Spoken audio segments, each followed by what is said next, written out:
Hi, I'm Dr. Broussard with the Wagon Train Veterinary Clinic, and in today's segment, I'm going to try to help you to learn how to handle your dog or care for your dog in the event of an emergency. We put together a list of commonly asked questions that we'll kind of run through together, and hopefully that'll give you a better understanding of how to handle an emergency situation with your dog. Cool? Dr. Broussard, what should I do if my dog is having an emergency? Well, the first thing, contact your veterinarian immediately if possible, okay? And I think it might be one of the later questions, but I want to address now, what is an emergency? Because that ultimately is the first question that has to be answered.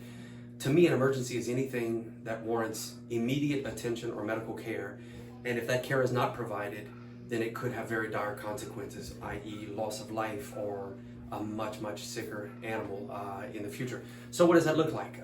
That could be the more obvious things or major traumas, fractures, hit by car type injuries, blood loss, whether internally or externally, blood loss, toxin ingestions. A lot of ocular problems can be emergencies as well because the eye is not very forgiving. So if there's an eye injury, an ulcer, even though it's not a life or death emergency, I think for the well-being of said eye, it should be addressed soon.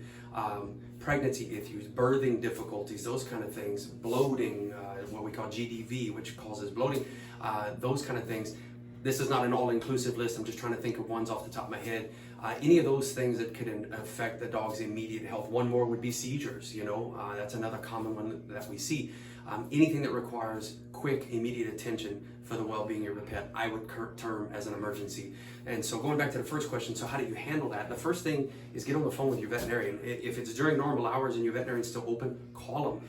If it's after hours, you can either call your veterinarian and it'll roll over, or you can have the number to the emergency clinic directly. But absolutely getting on the phone with them and see if it's something that you can do at home that they can help you with, great, but 9 times out of 10 it's going to probably have to be seen by your veterinarian, but at least make them aware of what's going on and try to see how quickly you can get there so they can prepare. What are some signs and symptoms that my dog might be experiencing an emergency? Well, yeah, so again, depending on the list that I talked about too, so blood loss. Obviously, guys, if the dog is bleeding externally, we all can see that. But what happens if it's bleeding internally? So one good thing to get used to doing is checking the color of your dog's gums. It should be just as pink as you and I's gums.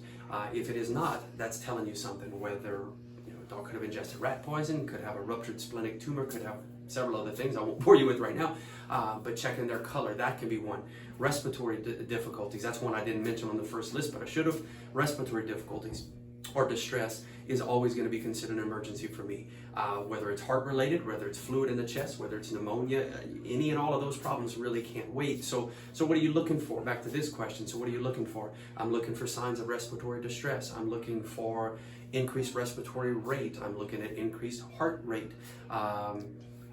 Open mouth breathing, and yes, I know it's a dog, I know they pant, but in a situation where it's not hot and they haven't been running around and they're not stressed, but they won't lay on their side or they have to have their mouth open panting to breathe, all of those are warning signs that you can see for sure.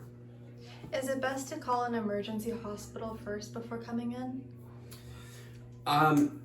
Whatever facility you're going to bring the animal into, yes, I do think it is best to call them. And so I know your question says it's best to call an emergency facility. Well, if it's during regular business hours and your veterinarian is open, then you can call them. If it's after hours, then yes, of course, the emergency facility. But my point being, wherever you're going to take your pet, yeah, please give them a heads up before, because depending on what their workload is at that given moment, it would be really beneficial that they can have everything ready for what they might potentially be walking into. So the minute you walk in the doors, they're ready for you. They have a table set up, heating pads, fluids, catheters, whatever has to be done, they can get all that ready to go in advance to save time and expedite the process. Should I give my dog first aid at home, and what should you have in your first aid kit? Ooh, that could be a long question. Yes, I would always tell you, if possible, you can administer whatever first aid can be done. But again, what is that going to look like? That's such a general question, it's hard to answer. Blood loss is the most obvious thing that comes to my mind. So if you have a dog that has received some sort of a laceration or anything that would cause external blood loss, then yes, I think if you could administer any kind of a bandage or wrap to that area to try to control it, keep pressure on it, yeah, that kind of first aid very much so. As a warning, do be very careful that if a dog is in a traumatic situation, most emergent situations they are not in their normal state of mind. Even though you are their owner and they're very comfortable with you, if they're hurting, if they're struggling to breathe, if they're in distress, they will react differently than they will on any other occasion. So please be mindful. Don't put yourself in harm's way. If you do administer first aid, just do it safely, and do keep in mind that that animal may not react to you the same way. That's why it's best, whatever you have to do, scoop them up, wrap them in a towel, a blanket, put them in a carrier, and get to your veterinarian as soon as possible, because they are familiar, we are familiar with handling situations like that, much more so than the average owner. How will a veterinarian treat my dog in an emergency situation? Well, the first thing in any emergency situation, the first thing is to stabilize the dog. We're going to check their vitals. If they're dehydrated, if there's blood loss, then we're going to stabilize that pet first. And what does that mean? IV catheter, IV fluids at a pretty good rate. If they require oxygen, we get them on oxygen therapy immediately so they can stabilize. Anything we can do to start normalizing the situation. And once we get that animal stable, and what I mean by stable is that their heart rate's steady, their breathing is steady, we're not at risk of losing them in the near future, then we start looking at diagnostics like blood work, x-rays, ultrasound, whatever has to be done to start figuring out what's going on.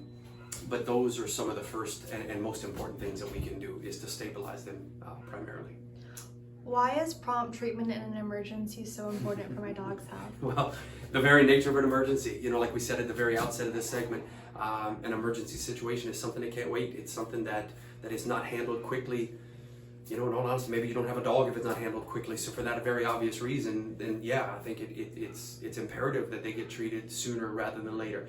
If you're at all in doubt, call your veterinarian. Tell them what's going on. Send a video if you have to. Whatever it takes to relay that information.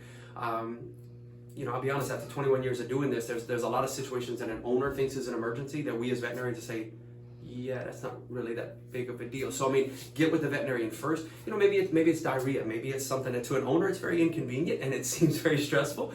But to us, there's a whole slew of things that we can tell you to do at home that might alleviate the problem. I'm not telling you that to tell you don't bring the dog in, not at all. I'm just telling you that consult with your veterinarian first and then let them know what's going on. And if it's all in doubt, then get them in as quickly as possible for the well-being of your pet. So, okay? All right, guys. Well, look, very vague answers, I know, to some of these things, but also a very important topic. So if you have any more questions about it, reach out to us. You can call us. You can come by. You can reach us on Facebook. Whatever you got to do, reach out, and I'm happy to answer any questions you might have, okay? Thanks for tuning in. We'll see you soon.